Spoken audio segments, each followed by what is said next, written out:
तो आज हम बात कर रहे हैं आयुर्वेद की एक बहुत ही दिलचस्प और कह सकते हैं प्राचीन चिकित्सा पद्धति की जी। अग्निकर्म। हमारे स्रोत आयुर्वेदिक ग्रंथ हैं और कुछ रिसर्च पेपर्स भी, खासकर शल्य तंत्र वाले। बिल्कुल। तो आइए समझते हैं कि अग्निकर्म आखिर है क्या और आज भी इसकी बात क्यों होती है। नमस्ते। अग्निकर्म देखिए, नाम से ही साफ है। अग्नि यानी गर्मी या ऊष्मा। हाँ। इसका एक नियंत्रित मतलब कंट्रोल तरीके से इस्तेमाल किया जाता है रोगों के इलाज में। अच्छा, कंट्रोल तरीके से। हाँ, इसे आप एक तरह का चिकित्सीय दहन या मेडिकल कॉटराइजेशन समझ सकते हैं। कॉटराइजेशन जैसा। हाँ, कुछ वैसा ही।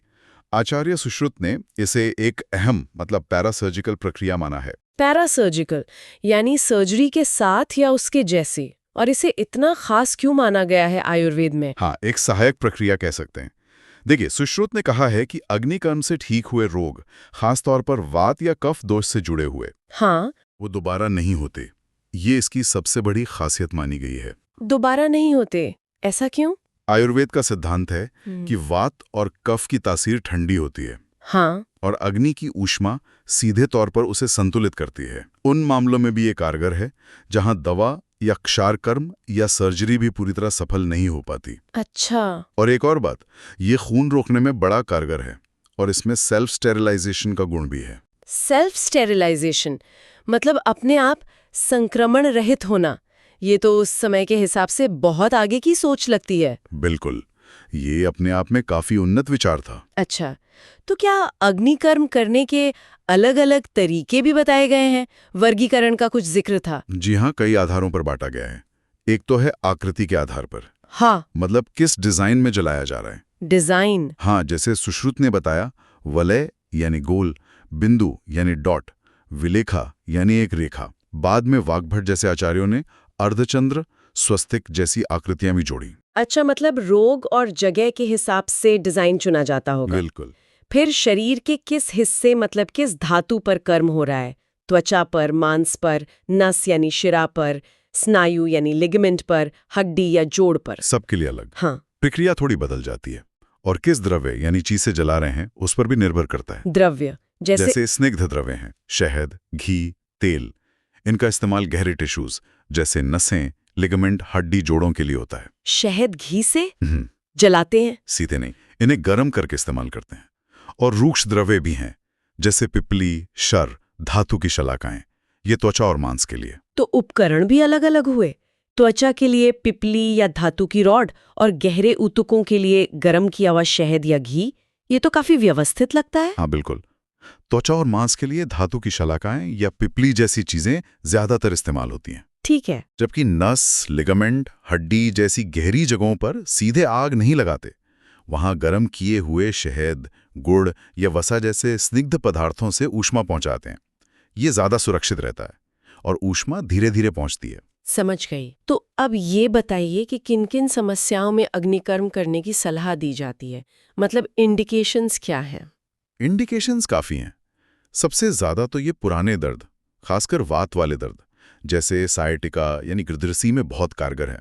अच्छा, दर्द में? हाँ, फिर कुछ तरह की गांठें या ग्रोथ्स जैसे अर्श यानी पाइल्स, अर्बुद यानी ट्यूमर, मस्से, भगंदर यानी फिस्टुला, इनमें भी इसका प्रयोग होता है। खून रोकने के लिए। और कुछ पुराने घाव जो भर नहीं रहे हों, उनमें भी ये उपयोगी है। और ऐसी कौन सी स्थितियां हैं जब अग्निकर्म बिल्कुल नहीं करना चाहिए? मतलब कॉन्ट्राइंडिकेशंस। हाँ, ये जानना बहुत जरूरी है। जैसे पित्त दोष बढ़ा हुआ हो या खून से जुड़ी कोई बीमारी हो, तो नहीं करते, क्योंकि अग्नि की गर्मी इन्हें बढ़ा सकती है। हाँ, जाहिर है। शरद ऋतु यानी पतझड़ और गर्मी के मौसम में भी इसे टालने को कहा गया है, जब तक कोई इमरजेंसी ना हो। ओके। अगर शरीर में कोई बाहरी चीज फंसी हो या अंदरूनी ब्लीडिंग हो रही हो, आंतों में छेद हो, तब भी ये मना है।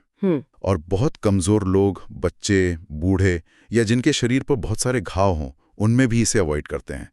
मर्म स्थान यानी वाइटल पॉइंट्स और आंखों के पास भी नहीं करते। ठीक है, तो ये पूरी प्रक्रिया होती कैसे है, शुरू से आखिर तक? इसके 3 हिस्से हैं। पहले पूर्व कर्म, इसमें रोगी की जांच होती है, रोग को समझा जाता है, मर्म स्थानों का ध्यान रखते हैं। तैयारी। हाँ, तैयारी। मरीज को अक्सर पिच्छिल यानी चिकना और पौष्टिक खाना दिया जाता है, शायद शरीर को तैयार करने और वात को शांत रखने के लिए। कुछ रोगों में खाली पेट भी रख सकते हैं। और फिर मुख्य प्रक्रिया प्रधान कर्म। प्रधान कर्म, हाँ, प्रधान कर्म में रोगी को लिटाकर या बिठाकर स्थिर रखते हैं। कभी कभी कुछ मंत्र भी पढ़ते हैं।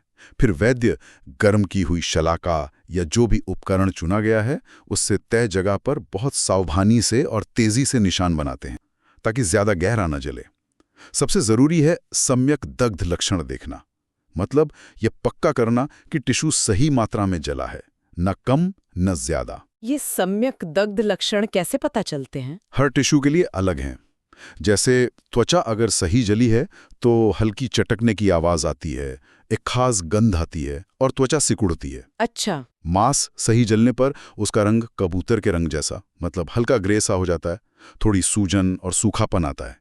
ऐसे ही नस, लिगामेंट, हड्डी के लिए भी खास लक्षण बताए गए हैं। और प्रक्रिया के बाद देखभाल कैसे होती है? पश्चात कर्म? फौरन बाद जली हुई जगह पर शहद और घी का लेप लगाते हैं।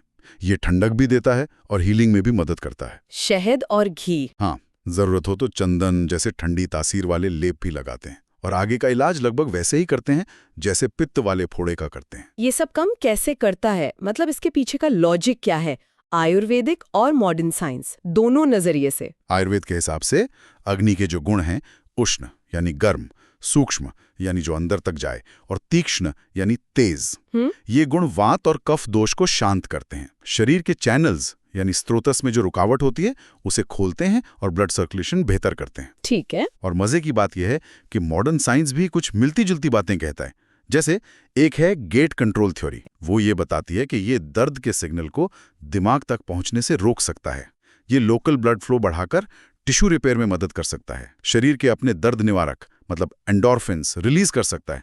काउंटर इरिटेशन या टेंस मशीन जैसा असर भी हो सकता है। अच्छा, तो मतलब काफी कुछ ओवरलैप है। हाँ, कह सकते हैं।